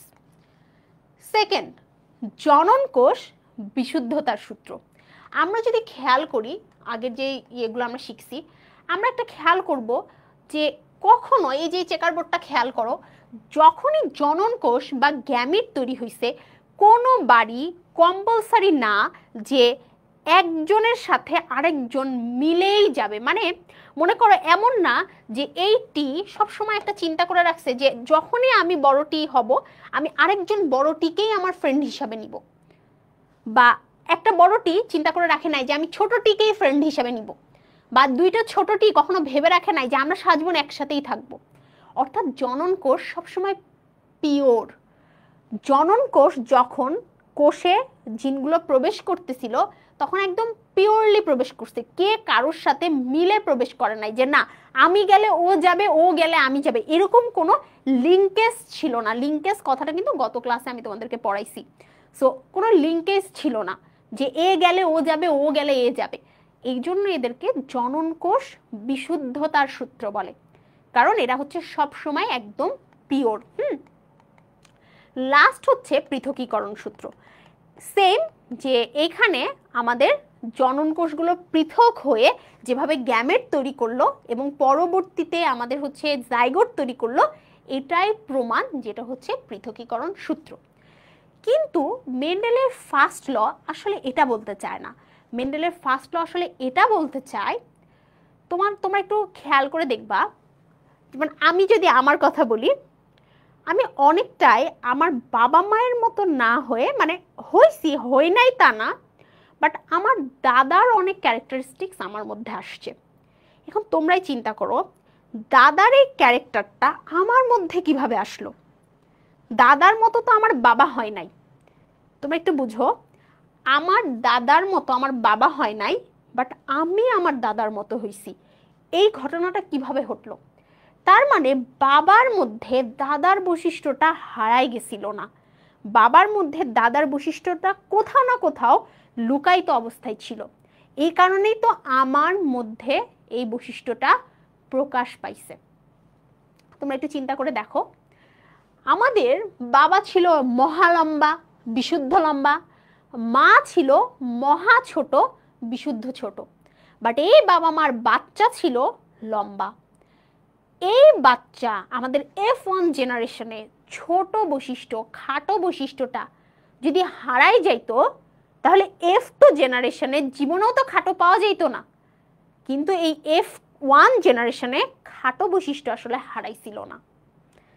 F1 জেনারেশনে খাটো বৈশিষ্ট্য হারাইছিল না, এই জন্যই F2 জেনারেশনে খাটো বৈশিষ্ট্য পাওয়া গেছে। যেরকমটা আমি তোমাদেরকে একটু আগে আমার উদাহরণ দিয়ে বোঝানোর চেষ্টা করলাম, যে আমার বাবা তো দেখতে আমার দাদার মতো হয় নাই, তাহলে আমি কিভাবে আমার দাদার বৈশিষ্ট্য পাইলাম? হ্যাঁ, রেসেসিভ ছিল বা খাটো ছিল। সো আমি কিভাবে পাইলাম আমার দাদার বৈশিষ্ট্য? বলো, এভাবেই তো পাইছি, যে আমার বাবার মধ্যে দাদার বৈশিষ্ট্য কোথাও না কোথাও রেসেসিভ অবস্থায়, প্রচ্ছন্ন অবস্থায়, লুকায়িত অবস্থায় ছিল। এগুলো সব সিমিলার টার্ম, রেসেসিভ, প্রচ্ছন্ন, লুকায়িত অবস্থায় ছিল, এই কারণে আমি পাইছি। সো দিস ইজ হোয়াট মেন্ডেলের ফার্স্ট ল বলে। আমরা কিন্তু যখন ক্লাস 9-10-এ পড়ছি, আমরা খালি এই চেকারবোর্ড ফেকারবোর্ড একে চলে গেছি। মেন্ডেলের ফার্স্ট ল একদম ডেসক্রিপটিভ ওয়েতে কখনোই বলা ছিল না, যেটা আমরা ইন্টারে উঠে পড়ে থাকি। সো লেটস সি বই কি বলছে মেন্ডেলের ফার্স্ট ল নিয়ে। এটা কিন্তু অবশ্যই আমার কাছ থেকে তোমাদের বুঝে নিতে হবে, নাহলে পরে বুঝবা না। দেখো, সংকর জীবে, হোয়াট ইজ সংকর জীব? The first filial generation is called সংকর জীব বা hybrid organism. First filial generation মানে সংকর জীব, যেই জীবটা ক্রস হওয়ার মাধ্যমে তৈরি হয়েছিল। সো এই সংকর জীবে বিপরীত বৈশিষ্ট্যের ফ্যাক্টরগুলো, why it is called factor, আমরা আগেই বলছি যে মেন্ডেল জিন বলে যে কিছু আছে এটা সে জানতো না। সে বলছে যে একটা ফ্যাক্টর আছে, একটা ফ্যাক্টর আছে, এটা কিছু কিছু আছে। আমরা যখন কোনো কথা বলতে পারি না, আমরা বলি না কিছু একটা আছে, কিছু একটা আছে। সো মেন্ডেল ওইটাই বলছিল যে একটা ফ্যাক্টর আছে। সো বিপরীত বৈশিষ্ট্যের ফ্যাক্টরগুলো তোমরা একটু খেয়াল করো। এই যে আমি একদম সুন্দর করে মার্ক করি, খেয়াল করো সাদা কালি দিয়ে। সংকর জীবে বিপরীত বৈশিষ্ট্যের ফ্যাক্টরগুলো, বিপরীত বৈশিষ্ট্যের জিনগুলো, ফ্যাক্টরগুলো মিশ্রিত বা পরিবর্তিত না হয়ে পাশাপাশি অবস্থান করে। ইন মাই সিনারিও, আমার বাবা হচ্ছে সংকর জীব এবং আমার বাবার মধ্যে এই বৈশিষ্ট্যগুলো মিশ্রিত না হয়ে পাশাপাশি অবস্থান করছিল, এবং বাবার যে জনন কোষ বা ওই যে সংকর জীবের যে জনন কোষ সৃষ্টির সময় পরস্পর থেকে পৃথক হয়ে সংকর জীবের যে জিনগুলো পরস্পর থেকে পৃথক হয়ে আলাদা আলাদা জনন কোষে প্রবেশ করছে। সংকর জীব থেকে পৃথক হয়ে আলাদা আলাদা জনন কোষে প্রবেশ করছে। তাহলে মেন্ডেলের ফার্স্ট ল এটাই বলে। চলো আমরা ক্লাসে বসেই মেন্ডেলের ফার্স্ট লটা একটু মেমোরাইজ করে ফেলি। একদম এই জায়গাটা খালি মনে রাখবা, দ্যাটস কল্ড সংকর জীব। সংকর জীবে বিপরীত বৈশিষ্ট্যের জিনগুলো পরস্পর থেকে বা পরস্পরের সাথে মিশ্রিত না হয়ে বা পৃথক না হয়ে এক কথায় পাশাপাশি অবস্থান করছে। দেখো, সংকর জীবে বিপরীত বৈশিষ্ট্যের ফ্যাক্টরগুলো মিশ্রিত না হয়ে পরস্পরের সাথে অবস্থান করে এবং জননকোষ সৃষ্টির সময় আলাদা আলাদাভাবে প্রবেশ করে। এটাই মেন্ডেলের ফার্স্ট ল। তাহলে মেন্ডেলের ফার্স্ট লটা শুধু এই জায়গাটুকুর মধ্যেই সীমাবদ্ধ, মানে যখন আমরা ল এর ডেসক্রিপশনটা দিছি এই জায়গাটুকুর মধ্যেই সীমাবদ্ধ। অথচ মানে তোমরা এই ছোট ছোট মানে জিনিসগুলাই আপু মুখস্থ করতে হয়, মুখস্থ করতে হয়, বায়োলজি মুখস্থ করতে হয়। কোন ম্যাথটা সূত্র ছাড়া করছো আমাকে বলো তো? ফিজিক্সের কোন ম্যাথটা ফর্মুলা ছাড়া করছে বলো তো? কেমিস্ট্রিতে কোন কোশ্চিনের অ্যান্সারটা বিক্রিয়া মুখস্থ করা ছাড়া করছে বলো তো? ইভেন সামটাইমস এমনও হয় যে বিক্রিয়ার সমতা এটাও মুখস্থ করতে হয়, কারণ কিছু করার থাকে না। অনেক সময় সমতা মাথা খাটাইতে গেলে এত বেশি টাইম লাগে যে পরীক্ষার হলে সেফ হ্যান্ডে যাওয়ার জন্য এটা মুখস্থ করতেই হয়, কিছু করার থাকে না। আমি বুঝাতে পারছি কথাটা? সো ব্যাপার হচ্ছে পরীক্ষায় যখন একটা সাদা খাতায় কিছু লিখতেছো এটা অবভিয়াসলি মুখস্থ, এটা তোমাকে বুঝতে হবে। হ্যাঁ, বরং আমি বলবো যে ইংলিশে যে প্যারাগ্রাফ লিখো না ওইটাই মুখস্থ না, কারণ ওইটা তুমি ফ্রি হ্যান্ড রাইটে লিখো। Otherwise each and everything is মুখস্থ। বাট কথা হচ্ছে তুমি মুখস্থটা কিভাবে মনে রাখতেছো। তুমি হায়ার ম্যাথে যে পরিমাণ ত্রিকোণমিতির সূত্র মনে রাখতে হয়, প্রত্যেকটা মানে একদম শুরুর চ্যাপ্টার থেকে different types of matrix, different types of vectors, different formulation of হচ্ছে সরলরেখা, ডিফারেন্ট ফর্মুলেশন অফ হচ্ছে বৃত্ত, এই যে এত কিছু যে মনে রাখতে হয়। আর ইভেন হায়ার ম্যাথ এমন একটা জায়গা, একটা সূত্র মনে রেখে 10টা অঙ্ক করার মতো জায়গা এটা না। আমি নিজে পড়ে আসছি, আমি অনেক হায়ার ম্যাথ দেখে ভয় পাইতাম, আমি তোমাদের দলের লোক, ঠিক আছে? আমি দেখছি যে বায়োলজিতে সমস্যা কোথায় আমি ধরাই দিই, আমাদের যে বোর্ড বইগুলো আছে এই বোর্ডগুলো লেখার প্যাটার্ন ভালো না। বাট এটা টু বি ভেরি অনেস্ট, যদিও তোমরা জানো যে আমার ডিপার্টমেন্টেরই স্যার এটা লিখছে, বাট লেখার প্যাটার্ন ভালো না। অর্থাৎ অনেক বেশি খেঁচা খেঁচা খেঁচা খেঁচা করে সব কিছু একসাথে গুচকায় এরকম করে লেখা। যেরকম এই যে আমি যে এটা চেকার বোর্ড দিয়ে করলাম, তোমাদের বইতে এটা কি করা আছে, এমনি করে দুটো টান মারছে, মানে দেখা যাচ্ছে না টি আর টি। এত না ডিটেলসে কেউ বুঝাইয়ে লিখতে পারে নাই, কারণ আসলে বইতে সম্ভব না, লিখতে গেলে বই তখন আবার এত মোটা হয়ে যাবে গা। সো এইটাই হচ্ছে সমস্যা বায়োলজির ক্ষেত্রে, যে বায়োলজি ইনফরমেশনগুলো মনে হয় যে মুখস্থ করতে হবে। যেমন তোমার কাছে মনে হবে যে হ্যাঁ মেন্ডেলের প্রথম সূত্র আমাকে মুখস্থ করতে হবে, বাট মেন্ডেলের প্রথম সূত্র জায়গাটা তোমাকে ধরতে হবে যে কোন জায়গাটা তুমি মুখস্থ করবা। তুমি এটা মুখস্থ করবা যে এটা আমার সংকর জীব, এই সংকর জীবে ফ্যাক্টরগুলো, জিন বলবো না কারণ মেন্ডেল জিন জানতো না, পরস্পরের সাথে মিশ্রিত না হয়ে পাশাপাশি অবস্থান করছে এবং জননকোষ সৃষ্টির সময় আলাদা আলাদাভাবে প্রবেশ করছে। শেষ। কারোর কোনো সমস্যা আছে আমাকে বলো? কারোর কোনো সমস্যা আছে আমাকে বলো? আমরা মেন্ডেলের প্রথম সূত্র শিখে ফেলছি। তোমাদের সবাইকে অনেক অনেক অভিনন্দন যে তোমরা মেন্ডেলের প্রথম সূত্র শিখে ফেলছো। এই ক্লাসটা কিন্তু আমার ইউটিউব চ্যানেল তুন্দ্রা রিজিয়নে রেকর্ড আকারে পেয়ে যাবা, ঠিক আছে? যারা ক্লাসে দেখো এটা তোমরা ফর দ্য ফার্স্ট টাইম শিখতেছো, একটু সমস্যা হবে, তোমরা আবার ক্লাসটা অবশ্যই রেকর্ড দেখে নিবা, একদম পানির মতো ক্লিয়ার হয়ে যাবে, ঠিক আছে? আচ্ছা, সো এই ঘটনারই পরিপ্রেক্ষিতে বইয়ের এই জিনিসটা তোমরা চেক করবা, সেটা হচ্ছে কালো বর্ণের গিনিপিগ আর বাদামি বর্ণের গিনিপিগের মধ্যে যখন হচ্ছে ক্রস হয় তখনও 3টা কালো বর্ণের এবং একটা বাদামি বর্ণের গিনিপিগ পাওয়া যায়, হুবহু সেম, হুবহু সেম আগেরটার মতোই। তো এইটা তোমরা হচ্ছে মানে এটা একটু চেক করবা, ঠিক আছে?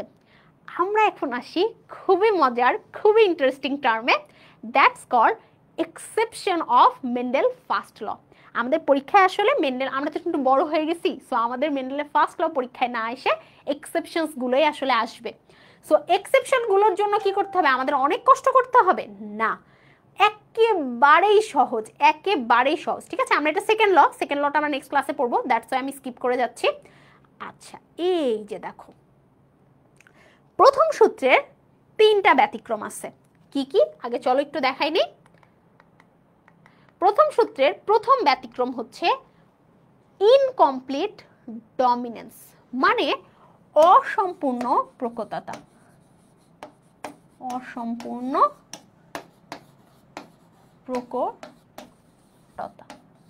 আচ্ছা, তোমরা আমাকে বলো, যখন F1 জেনারেশন ছিল সম্পূর্ণ প্রকট হওয়ার কারণে কি ঘটনা ঘটছিল?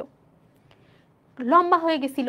আমি তোমাদেরকে যেটা বুঝাইছি যে আমরা F1 জেনারেশনটাকে টার্গেট করব, F1 জেনারেশনের যেই বৈশিষ্ট্যটা প্রকাশ পাবে দ্যাটস কল্ড প্রকট বৈশিষ্ট্য, বলছিলাম না? আচ্ছা, এখানে যে প্রকট সে পুরোপুরি প্রকট হতে পারে না, সে পারিবারিক চাপে আছে, ঠিক আছে? সো যেটা হয়, যদি একটা লাল ফুল আর যদি একটা সাদা ফুলের মধ্যে ক্রস হয়, যদি একটা লাল ফুল একটা সাদা ফুলের মধ্যে ক্রস হয় এবং আমি ধরে নেই যে লাল ফুলটা হচ্ছে এখানে প্রকট, তাহলে আমার F1 জেনারেশনটা কেমন হওয়া উচিত ছিল বলো? লাল হওয়া উচিত ছিল, কিন্তু এখানে লালটা প্রকট হতে পারে না। দ্যাটস ওয়াই এই জায়গাতে লাল আর সাদা মিলে, দেখবা তোমার যারা ড্রয়িং করো খেয়াল করে দেখবা, লাল আর সাদা যদি মিক্স করো তাহলে পিঙ্ক কালার হয়ে যায়। সো এই জায়গাতে যে সমস্যাটা হয় সেটা হচ্ছে অসম্পূর্ণভাবে প্রকট বৈশিষ্ট্যটা প্রকাশ পায়। প্রকট বৈশিষ্ট্যটা সম্পূর্ণরূপে প্রকাশ পায় না। খুবই সহজ। লাল যদি হয় RR এবং সাদা যদি হয় RW, এটা হচ্ছে বাবা, এটা মা। লালের জন্য দায়ী হচ্ছে R, সাদার জন্য দায়ী হচ্ছে ছোট r। এখানে গ্যামেট তৈরি হবে, এটা হচ্ছে P1, এটা হচ্ছে G1, G1 মানে হচ্ছে গ্যামেট, সংক্ষেপে লিখলাম। এদের মধ্যে যখন ক্রস হইছে এরকম তৈরি হবে, দে আর অল গুলাবি, ঠিক আছে? গুলাবি মানে কি জানো? ওই যেটা গান গান ইয়ে করো না, ঠিক আছে? গানটা কি জানো? ওই যে গুলাবি সারিয়া নে লালি লাল লাল, পড়ছো না? মানে শুনছো না গানটা? নাচছো না অনেকে? আমি তো নাচছি, আমি তো বড় হয়ে নাচছি, তো তোমরা তো নাচেরই কথা, ঠিক আছে? সো এই গুলাবি হয়ে যায়, এই লাল আর সাদা মিলে গুলাবি হয়ে যায়, বুঝছো? এখন এটা তো F1, এখন এই গুলাবি গুলাবির যখন ক্রস হয়, আচ্ছা এটা মার্ক করা দরকার না, এভাবে এই গুলাবি গুলাবির যখন ক্রস হয় তখন যেটা হয়, এই গুলাবি আর গুলাবির ক্রস হইছে মানে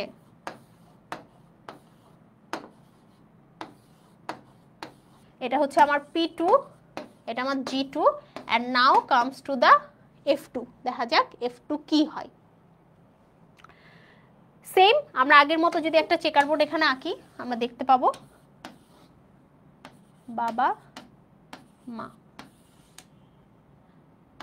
আর আর আর আর এই যে এখান থেকে এক দুইটার, ওখান থেকে দুইটার, ফাইন। আর আর আর আর এটা কি কালার হবে? সবাই বলো এটা কি কালার হবে?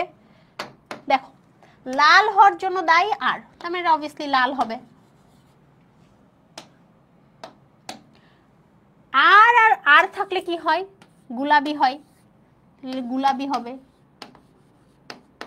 ঠিক আছে? এটা গোলাপি হবে। আচ্ছা, দেন লাস্টে হচ্ছে ছোট হাতের যেটা আর হয়, এই দেখো ছোট হাতের আর হলে কি ছিল? সাদা, সো সাদা হবে।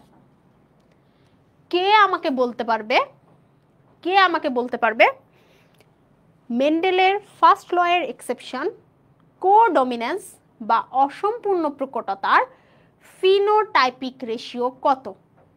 শ্রীকান্ত লিখেছে ফিনোটাইপিক রেশিও হচ্ছে 3:1, জিনোটাইপিক রেশিও হচ্ছে 1:2:1। দুটো খেয়াল করো, দুটো খেয়াল করো ভাইয়া, এখানে কি আসলেই ফিনোটাইপিক রেশিও 3:1? এটা তো এক্সেপশন, দ্যাট মিনস রেশিওটা চেঞ্জ হবে না। তুমি তো ফার্স্ট লতে এক্সেপশন পড়ছো 1:2:1, রাইট? মানে এটা জিনোটাইপ পড়ছো, ফিনোটাইপ পড়ছো কত 3:1 পড়ছো না? তাহলে এখানে জিনোটাইপ রেশিও তো সেম থাকবে, জিনে আবার কি পরিবর্তন আছে? জিনোটাইপিক রেশিও মেন্ডেলের যতগুলো ল আছে সব ক্ষেত্রে 1:2:1, সব ক্ষেত্রে এক। বাট ফিনোটাইপিক রেশিও হচ্ছে 1:2:1, কারণ একটা লাল, দুটো গোলাপি এবং একটা সাদা। সো ফিনোটাইপিক রেশিও হচ্ছে মেন্ডেলের ফার্স্ট ল এর এক্সেপশনের 1:2:1 বা অসম্পূর্ণ প্রকটতা বা ইনকমপ্লিট ডমিনেন্সের অসম্পূর্ণ প্রকটতা। অসম্পূর্ণ প্রকট মানে সম্পূর্ণ প্রকট হতে পারছে না, অন্যের সাথে মিশে গেছে। ওর ডিসিশন মানে ব্যাপারটা হচ্ছে বাবা অনেক করে চাচ্ছিল ইঞ্জিনিয়ার হোক, আমার বাচ্চা ইঞ্জিনিয়ার হোক, বাট মায়ের ইনফ্লুয়েন্সে সে মায়ের সাথে মিশে এমন হয়েছে, এখন ডাক্তার আর ইঞ্জিনিয়ারের মাঝের পন্থায় চলে গেছে। সেটা হচ্ছে মনে করো কি হয়েছে, ঢাবিতে পড়ছে। ঠিক আছে, এই ঘটনা ঘটছে। আমরা যেটা বুঝছি ইনকমপ্লিট ডমিনেন্স বা অসম্পূর্ণ প্রকটতা। এর পরের জায়গাটা হচ্ছে কোডমিনেন্স বা সমপ্রকটতা। মানে একই সাথে ডাক্তার প্লাস ইঞ্জিনিয়ার। বুয়েটে একটা ডিপার্টমেন্ট আছে, মানে একটা সাবজেক্ট আছে বলতে পারো, সেটার নাম হচ্ছে বায়োমেডিক্যাল ইঞ্জিনিয়ারিং। বুঝছো?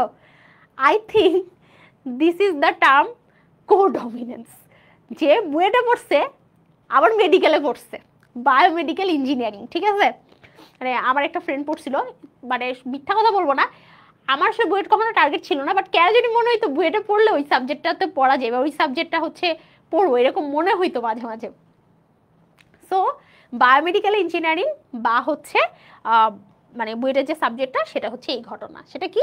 কোডমিনেন্স। মানে এখানে একটা বাদামি গরু আছে, একটা সাদা গরু আছে। সো হওয়া উচিত ছিল কি, তিনটা, যদি আমি ধরি যে এটা প্রকট, তাহলে তিনটা বাদামি গরু আর একটা সাদা গরু হওয়া উচিত ছিল। বাট এখানে যে ঘটনাটা ঘটে, এখানে হচ্ছে বাদামির মধ্যে বা সাদার মধ্যে বাদামি ছোপ ছোপ গরু হয়। দুইটা বৈশিষ্ট্যের প্রকাশ পাইছে, দেখছো খেয়াল করে? দুইটা বৈশিষ্ট্যের প্রকাশ পাইছে, মানে ইঞ্জিনিয়ারিংও পড়া হয়েছে, মেডিকেলও পড়া হয়েছে, বায়োমেডিক্যাল ইঞ্জিনিয়ারিং, এটা পারফেক্ট এক্সাম্পল একদম। সো এখানে দুটো বৈশিষ্ট্যই প্রকাশ পেয়ে গিয়েছে, দেখছো? ছোপ ছোপ দাগ।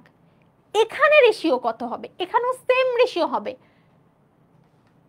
মনে করো আগেরটাতে যাই, লাল আর সাদা ফুল, এই যে গোলাপি যে ফুল দুটো, এটা গোলাপি না হয়ে হবে সাদার মধ্যে লাল ছোপ ছোপ ফুল। Same same phenotypic ratio, same আগের মতোই হুবহু এক। আমাদের ইনকমপ্লিট ডমিনেন্স আর কোডমিনেন্স মানে অসম্পূর্ণ প্রকটতা আর সহপ্রকটতা বা সমপ্রকটতা সব সেম, জাস্ট ওদের ফিনোটাইপিক এক্সপ্রেশনটা ভিন্ন। একজন একজনের সাথে মিক্সিং হয়ে কিছু একটা দিবে, আরেকজন বলবে তুমিও থাকো আমিও থাকি, দুইজন মিলে যা করার করি। তোমাদেরকে এমন একটা ছবি এখন দেখাবো যেটা তোমার লাইফ চেঞ্জ করে দিবে, দেখবা? দেখো এই ছবিটা কই,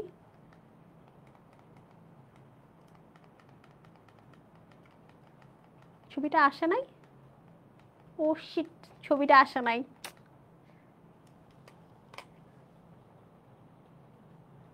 তোমাদেরকে আচ্ছা একটা মিনিট, আমি তোমাদেরকে ছবিটা দেখাই দিতেছি।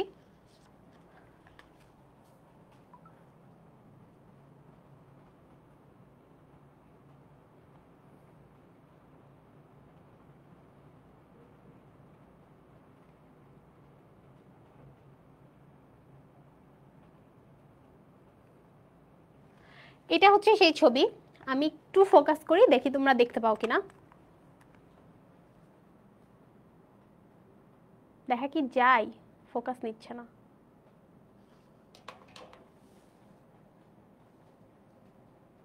আচ্ছা এটা আমি একটু শেয়ার করে দিই।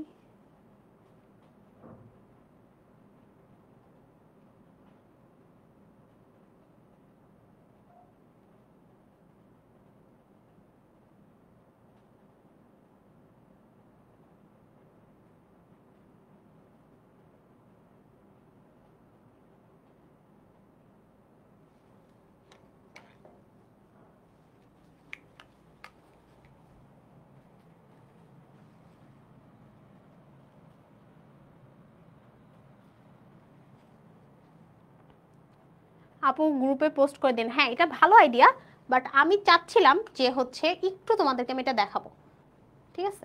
এটা খুবই মানে দারুণ একটা জিনিস, এটা দেখাইলে মানে তোমাদের লাইফটা সেভ হয়ে যাবে, ঠিক আছে?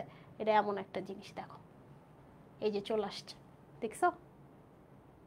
এই যে দেখো, যখন লাল আর সাদা মিলছিল পিঙ্ক হয়েছিল, দ্যাটস কল্ড ইনকমপ্লিট ডমিনেন্স, মানে যে আমার অসম্পূর্ণ প্রকটতা, কেউ কারোর বৈশিষ্ট্যকে প্রকট করতে পারলো না। আর যখন লাল এবং সাদা দুটোই আছে, দ্যাটস কল্ড কোডমিনেন্স। দেখো লাল এবং সাদা মিলে, লাল সাদা মিলে একটা ছোপ ছোপ মানে কিছু পাপড়ি লাল কিছু পাপড়ি সাদা মিলে তৈরি করছে, দ্যাটস কল্ড হচ্ছে কোডমিনেন্স। সবাই কি বুঝতে পারছো ইনকমপ্লিট ডমিনেন্স আর কোডমিনেন্সের মধ্যে পার্থক্য? অনেক সময় কিন্তু খ মার্কেটে চলে আসে পার্থক্যটা। সবাই আমাকে একটু বলো যেটা বুঝতে পারছো কিনা, সবাই একটু বলো দ্রুত বলো, তাহলে এটা আমি সরাই ফেলবো। আচ্ছা, সো আমাদের বই কি বলছিল এই জায়গায় আমরা একটু দেখি।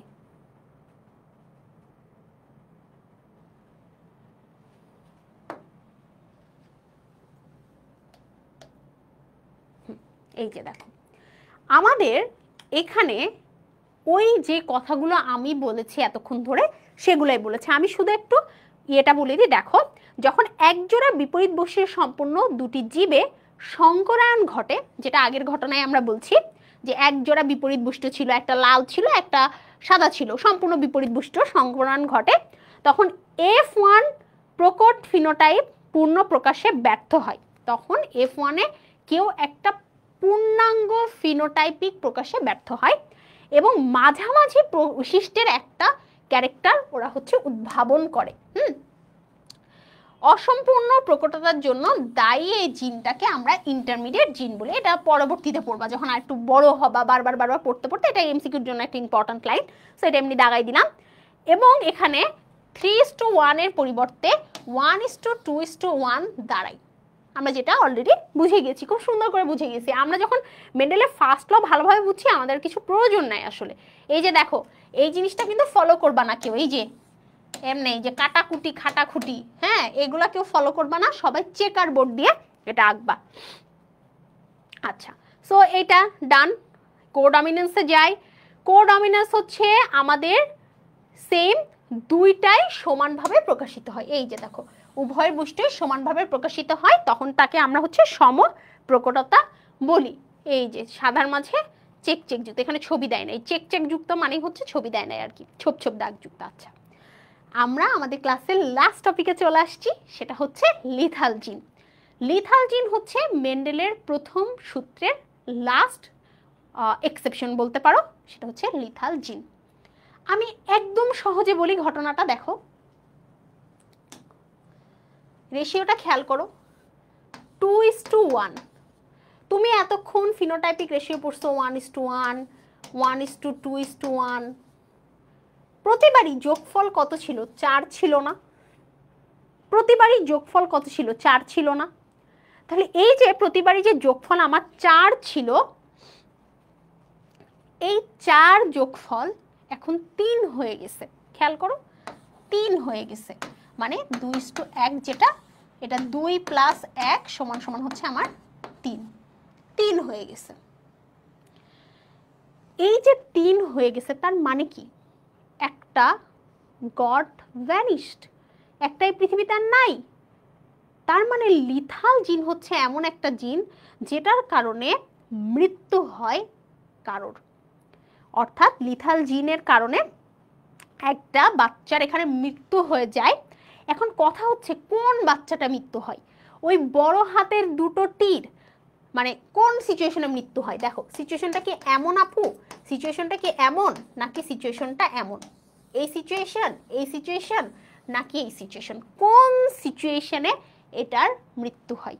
ঠিক আছে, আচ্ছা তো আমরা একটু যদি বই ফলো করি, আমাদের দেখো এখানে বইতে বলা আছে প্রকট লিথাল জিন হোমোজাইগাস বা হেটেরোজাইগাস উভয় অবস্থায় জীবের মৃত্যু কিংবা আঙ্গিক বৈকলাঙ্গ ঘটাতে পারে। অর্থাৎ লিথাল জিনটা যদি প্রকট জিন ক্যারি করে, সে এই অবস্থাতেও মৃত্যু ঘটাতে পারে, এই অবস্থাতেও মৃত্যু ঘটাতে পারে। আর প্রচ্ছন্ন লিথাল জিন সবসময় এই অবস্থাতেই মৃত্যু ঘটায়। তার মানে সিচুয়েশন আসলে কি দাঁড়াইলো? এই অবস্থাতে জীব যে কোনো একটা ভাবেই মরতে পারে। এই সিচুয়েশনেও মরতে পারে, এই সিচুয়েশনেও মরতে পারে, এই সিচুয়েশনেও মরতে পারে। দেখো, আমি যখন তোমাদের মতো বয়সে ছিলাম, আমি অনেক বোঝার চেষ্টা করতাম যে এই তিনটা সিচুয়েশনের মধ্যে আসলে কোন সিচুয়েশনে মানে মরবে। আমি অনেক বোঝার চেষ্টা করতাম কোন সিচুয়েশনে মরবে, কোন সিচুয়েশনে মরবে। এটার অ্যান্সার আমি তখন পাইছি যখন আমি ইউনিভার্সিটি লেভেলে উঠছি। এটার অ্যান্সার হচ্ছে আসলে এটা, যে কোনো টাইম মরতে পারে। আমরা যে 4টা জীব চিন্তা করতেছি, F2 জেনারেশনে 4টা আমাদের জীব হয়, যে কোনো অবস্থাতেই মরতে পারে। তাহলে কোনটা মরবে? এটা এক এক জীবের এক একটা অবস্থাতে মৃত্যুবরণ করে। কেন? মনে করো আমার শরীরে এই টিটা হচ্ছে লিথাল জিন ক্যারি করে, ঠিক আছে? এইটা যদি হচ্ছে আমার মানে লিথাল জিন ক্যারি করে, তাহলে এই অবস্থাতে মরবে। বা এই অবস্থাতে আমার হাত পা অবিলিক আঙ্গুলন থাকবে না। সবসময় যে মারা যায় তা না কিন্তু, হ্যাঁ। ড্রসোফিলা যে মাছি আছে, যেটার উপর জেনেটিক্সের ইমেন্স লেভেলের গবেষণা করা হয়েছে ড্রসোফিলা মাছির উপরে, হ্যাঁ, ওর হচ্ছে লুপ্তপ্রায় একটা ডানা আছে, মানে ওর একটা ডানা নাই। কেন নাই? ওর একটা ডানা নাই কারণ শুধুমাত্র লিথাল জিনের কারণে ওর ডানাটা নাই। তুমি যখন জেনেটিক্সের ভেতরে চলে যাবা, এমন মজাটা পাবা না। দুনিয়াতে কিসের ম্যাথ, কিসের ফিজিক্স কিচ্ছু ভাল লাগবে না, খালি জেনেটিক্স ভাল লাগবে। আমি বারবারই বলতেছি, আমি কিন্তু তোমাদের দিককার লোক ছিলাম। আমার জীবনে কোনোদিন বায়োলজি ভাল লাগতো না। আমি এই জন্য কখনো ডাক্তার হইতে চাই নাই, ডাক্তার হওয়ার কথা ভুলেও চিন্তা করি নাই। আর ফিজিক্স এবং ম্যাথের কথা যদি বলি, আমি ছোটবেলা থেকে অনেক বেশি ম্যাথ করতাম, আমার জেনারেল ম্যাথটা অনেক ভালো লাগতো। বাট হায়ার ম্যাথে এসে কেন জানি আমার মনে হয়েছে অনেক কিছুই মুখস্থ করতে হয়। সো আমার তখন মাথাটা গরম হয়ে গেছে যে আমি ভাই ম্যাথ কেন মুখস্থ করতে যাব, যে আমি কোনোদিন সম্পাদ্য উপপাদ্য বুঝা ছাড়া মুখস্থ করি নাই, মানে মনে রাখি নাই, আমি সেটা কেন মুখস্থ করতে যাব। সো আমার ভালো লাগা সাবজেক্ট সবসময় ছিল কেমিস্ট্রি, ঠিক আছে? আমি এখনও মানে আমি লাস্ট যতগুলো টিউশন করাইছি অফলাইনে, সবসময় বায়োলজি আর কেমিস্ট্রি একসাথে পড়াইছি। এবং অর্গানিক কেমিস্ট্রি হচ্ছে আমার সব থেকে ফেভারিট সাবজেক্ট। আমি অর্গানিক কেমিস্ট্রি বলতে পাগল, আমার এত ভালো লাগে অর্গানিক কেমিস্ট্রি। এবং ইন্টারের অর্গানিক কেমিস্ট্রি আমি নিজে মানে সুন্দর করে নোট করে করে পড়েছি। মানে সুযোগ পেলে হচ্ছে মানে তোমাদের সাথে শেয়ার করব। কিন্তু আপু বইতে তো টিটি মৃত্যু দেখাইছে, এটাই তো তোমাদের মতো বয়সে আমি এটাই ভাবতাম যে বইতে টিটি মৃত্যু দেখাইছে, তাহলে সাজমুর মানে টিটি মরে না। বইতে দেখাইছে, দেখাতে মন চাইছে দেখাইছে, বাট এটা যে কোনো সিচুয়েশনশিপে মরতে পারে। অর্থাৎ লিথাল জিন কে ক্যারি করবে এটা এক একটা জীবের উপর ভ্যারি করে এটা ডিপেন্ড করে। কারণ লিথাল জিন হচ্ছে মিউটেটেড জিন। আমরা মিউটেশন পড়ছিলাম না, আকস্মিক পরিবর্তন আলা জিন। মনে করো আমার বডির কোনো একটা জিন বলতেছিল যে হ্যাঁ আমার একটা হাতের পাখনা লাগবে, বাট হঠাৎ করে সেই জিনটা মিউটেশন হলো এবং জিনটা বলল যে না আর মিউটেশন লাগবে না। রিমি লিখছে অর্গানিক কেমিস্ট্রি কি খুব hard? Organic chemistry to be very honest it is hard. আমি মিথ্যা কথা বলবো না যে না এটা অনেক সহজ, বুঝে বললে সহজ, হ্যান ত্যান, না, ইট ইজ হার্ড। বাট ওই যে সেম এই অধ্যায়টা মানে ইন্টারের এমন অনেক স্টুডেন্ট আছে, তোমরা অনেকে আসলে 25-এর ব্যাচ আসো এখানে ক্লাস করতেছো, 26-এর ব্যাচ আসো ক্লাস করতেছো। আমি জানি অনেকের কাছে এই চ্যাপ্টারটা অনেক কঠিন লাগার জায়গা, বাট এটা যখন তুমি এটা খেয়াল করবা, আমি কিন্তু শুধু ফার্স্ট ল বুঝাইছি। আমি তো ফার্স্ট ল দুটো এক্সেপশনে আমি টাচও করি নাই। কেন? আমি তোকে ফার্স্ট লতেই সুন্দর করে সব বুঝাই দিছি। তুমি সেকেন্ড ল খালি একটু রিডিং দিবা, ব্যাস। তোমার সেকেন্ড ল মুখস্থ করার কোনো প্রয়োজন নাই, ঠিক আছে? মানে এক্সেপশনগুলো মুখস্থ করার কোনো প্রয়োজন নাই। এবার তুমি যখন সেকেন্ড লতে ঢুকবা, তুমি যখন সেকেন্ড ল খালি যদি বুঝে যাও, তোমার মনে হবে দুনিয়াতে আমি খালি এই চ্যাপ্টারই পড়বো। এবং জিওলজি যখনই পরীক্ষা দিবা, তোমার মাইন্ডে মতো ক্রিয়েট হয়ে যাবে এই অধ্যায় থেকে একটা সৃজনশীল আমার ডান, এখন দেখি বাকি কোন অধ্যায়টি আমি সৃজনশীল লিখতে পারি। তোমার মাইন্ডের মধ্যে এটা সেট আপ হয়ে যাবে, দেখবা খেয়াল করে। এই যে ছোপ ছোপ মুরগিওয়ালা যে কোশ্চিনটা না, এটা 2018 সালে কোশ্চিন আমি লিখে আসছিলাম পরীক্ষার হলে, বাট জিনোটাইপিক চেঞ্জ করে দিছিল। অর্থাৎ জিনোটাইপ বইয়ের মধ্যে যেরকম দেওয়া ওরকম দিছিল না, কিন্তু যে এই সিচুয়েশনটা বোঝে যে কিভাবে এটা হইছে, অনেকে আছে কি এটা মুখস্থ করছে, বি বি মানে হচ্ছে ছোপ ছোপ, এ বি বড় হাতের বি ছোট হাতের বি মানে ছোপ ছোপ, তারা কিন্তু পরীক্ষার হলে গিয়ে গুলাই ফেলছে, আমার চোখের সামনে আমার ফ্রেন্ডরা গুলাইছে, আমি নিজে দেখছি, ঠিক আছে। বাট হচ্ছে আমি আবার গুলাইছি হায়ার ম্যাথে, মানে এমন না যে আমি খুব মহান, আমি আবার হায়ার ম্যাথ পরীক্ষা আছে মতো গুলাইছি, ঠিক আছে। হায়ার ম্যাথ পরীক্ষা দিন প্রচণ্ড ঝড় বৃষ্টি ছিল, সো ওইটার অ্যাডভান্টেজেস পাইছি, সত্য কথা যেটা। বাট হায়ার ম্যাথ পরীক্ষা দিন ভালো হচ্ছে গুলাইছি। সো এই জায়গাতে ব্যাপারটা হচ্ছে বিভিন্ন রকম ঘটনা ঘটতে পারে, এবং শুধু মৃত্যু না, অবিকলাঙ্গ বিভিন্ন ঘটনা, বিভিন্ন ঝামেলা সব কিছু এখানে ঘটতে পারে। যেমন তোমরা দেখবা যে এই যে জিনতাত্ত্বিক ব্যাখ্যাতে দেখো লেখা আছে, জিনতাত্ত্বিক ব্যাখ্যাটা কিন্তু শুরুই হয়েছে হচ্ছে F2 জেনারেশন থেকে। তোমরা একটু খেয়াল করবা, F2 জেনারেশন থেকে শুরু হয়েছে জিনতাত্ত্বিক ব্যাখ্যাটা। কেন? কারণ যদি আমি শুরুতে এইটা আর এইটার মধ্যে ক্রস দেখাই, তুমি খেয়াল করো এটা কিন্তু ডেড, ঠিক আছে। এটা যেহেতু ডেড, সো তুমি এটার মধ্যে ক্রস দেখাতে পারবা না, ব্যাপারটা হচ্ছে এটা। মানে এটা তো প্রকৃতিতে পাওয়াই যায় না, যে এরকম হয় সেই হচ্ছে ডেড হয়ে যায়, বুঝাতে পারছি? সো এইটা এই সিচুয়েশনে, এরকম সিচুয়েশনে আমার হচ্ছে, সরি এইখানে ডেড দেখাইছে, এইটা মৃত দেখাইছে, অনেক জায়গায় ওটাও মৃত দেখাবে। সো যেহেতু একই কথা, মানে এই দুটার মধ্যে আসলে কোনো পার্থক্য নাই, আমি খেয়াল করছিলাম না যে ওইটা ডেড দেখাইছে, এটা হচ্ছে ডেড দেখাইছে। সো এটা তো নাই, সো তুমি এখানে ক্রসটা এটা দেখাইতে পারতেছো না, এই জন্য F1 জেনারেশন এখানে দেখায় নাই। এটা F2 জেনারেশন থেকে, মানে F1 জেনারেশন থেকে শুরু করছে করে ক্রস দেখাইছে, ঠিক আছে, ফাইন। এরপরে এই জায়গাতে তোমরা একটু খেয়াল করবা, অটোজোমাল রিসেসিভ ডিসঅর্ডার, এই যে কি জানো মেডিকেল অ্যাডমিশন টেস্টের কোশ্চিন আসছে, এখান থেকে প্রতি বছর সব জায়গাতে একটা করে কোশ্চিন আসে যে এই যে সব লিথাল জিনের প্রভাবে 50%-এর বেশি জীব মারা যায় তাদেরকে সেমি লিথাল বলে। 50% মানে সেমি, তারপরে 50-এর কম মানে হচ্ছে সাবভাইটাল, তারপরে ড্রসোফিলা মাসের লুপ্তপ্রায় ডানা লিথাল জিনের কারণে, হিমোফিলিয়া লিথাল জিনের কারণে, মানে এখান থেকে বিভিন্ন রকম এমসিকিউ সিকিউ অ্যাডমিশন সব জায়গায় কোশ্চিন আসে। সো এটা আমরা এখন ফোকাস না করি, যেহেতু এখন আমরা একদম এইচএসসি 27 ব্যাচকে টার্গেট করে এটা পড়াচ্ছি। সো এখানে কিছু এমসিকিউ আসার মতো জায়গা আছে, এমসিকিউ আসার মতো কিছু টার্ম আছে আর কি বলতে পারো, ঠিক আছে। এই সো দেখো আমরা কিন্তু খুব সুন্দরভাবে এইটা আমাদের হচ্ছে, আচ্ছা তোমাদেরকে এটাও দেখাই দেই, একটু খেয়াল করো।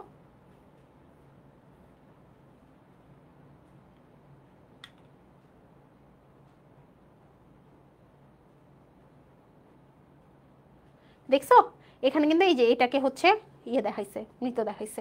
সো এটাকেও মৃত দেখাইতে পারে, এটাকেও মৃত দেখাইতে পারে, এটা বলা যায় না কোনটাকে মৃত দেখাবে, হ্যাঁ, এটা এক এক জায়গায় এক এক রকম সিচুয়েশন। আচ্ছা, সো আমরা কিন্তু সুন্দরভাবে গল্পে গল্পে শেষ করে ফেললাম আমাদের পুরো মেন্ডেলের প্রথম সূত্র এবং মেন্ডেলের প্রথম সূত্রের ব্যতিক্রম। সবগুলো ক্লাস একসাথে কোথায় পাবো? তোমরা এই চ্যানেলে খেয়াল করতে পারবো, তুন্ডা রিজিয়ন লিখে সার্চ দিলে ইউটিউবে চলে আসবে, ওখানে একটা প্লেলিস্ট করা আছে। আমাদের যে ক্লাস 1 হয়েছে সেটা আছে, আজকের ক্লাসের পরে আমাদের ক্লাস 2টাও আপলোড হয়ে যাবে, এবং 14 তারিখে যে আমাদের ক্লাস 3 হবে সেটাও আপলোড হয়ে যাবে। তোমরা যারা নোট সাবমিট করতেছো, অনেকে অনলাইনে নাই তাই ক্লাস করতে পারতেছো না, তাদের সবার জন্য রেকর্ডেড ক্লাসের একদম সুন্দর একটা ব্যবস্থা আমাদের ইউটিউব চ্যানেলে করে দেওয়া আছে। আর তোমরা আমাদের ফ্রি সাইকেল যে গ্রুপটা আছে সেটাতেও জয়েন করতে পারো, এসিএস বায়োলজি 27 কমিউনিটি, এটাতে সার্চ দিলেই চলে আসবে, সাইকেল 0 লেখা আছে, এটা আমাদের হচ্ছে সাইকেলগুলা। সো আশা করি তোমাদের ক্লাসটা ভালো লেগেছে। তোমাদের কোনো সমস্যা থাকলে আমাকে জানাতে পারো, এখানে পেজেও ইনবক্স করতে পারো, আমাদের গ্রুপেও পোস্ট করতে পারো, যে কোনো সমস্যায় আশা করি তোমাদের পাশে আমি থাকবো। তোমরা যারা কোর্সে এখনও এনরোল করোনি, আমি রিকোয়েস্ট করবো কোর্সে এনরোল করে ফেলবা, কারণ তোমাদেরকে এত বেশি ধরে ধরে পড়াবো যে মানে তোমাদের কোনো টেনশন থাকবে না। আমি এবং তোফাইল ভাই দুজন মিলেই তোমাদের সবগুলো সাইকেলই কন্ডাক্ট করব, নোট শেয়ার করব। কই আমাদের ফ্রি সাইকেলের একটা গ্রুপ আছে, ঠিক আছে, সেই গ্রুপে তুমি হচ্ছে নোটটা শেয়ার করে ফেলবা। ঠিক আছে। সো আমি আমার পরিচয় হচ্ছে, আমি ফারিহা নাজনীন তন্দ্রা, ঢাকা বিশ্ববিদ্যালয়ের উদ্ভিদ বিজ্ঞান বিভাগে পড়াশোনা করতেছি। সবাই অনেক অনেক ভালো থেকো, সুস্থ থেকো। আসসালামু আলাইকুম সবাইকে এবং আল্লাহ হাফেজ।